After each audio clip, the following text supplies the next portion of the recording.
So in the previous video, we had created a simple to-do list that used a controller to declare an array of simple to-dos.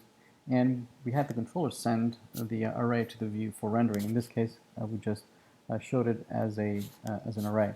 So let's change a little bit the controller, make it a little more kosher, make it a little more industry strength, following some of the good practices. So one of good practice is not to use the scope at all, so to instead use the instance of the controller. So we'll create a VM, local variable VM for view model, or the model or the data set that the view uses, which is going to be tied to the current instance of the controller. And so instead of tying the to-dos to the scope, we use a VM.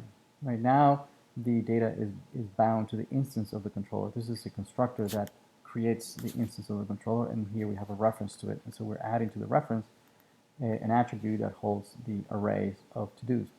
Well, that means that we need to change the view so that it references the instance of the controller as opposed to the scope.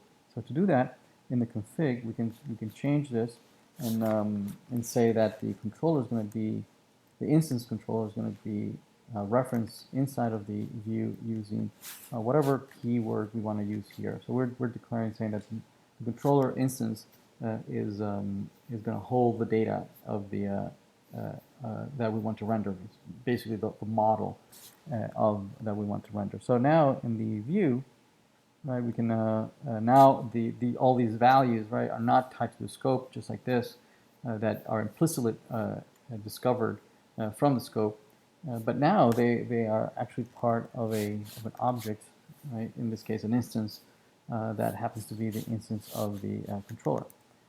So if we refresh, we should see no difference, right?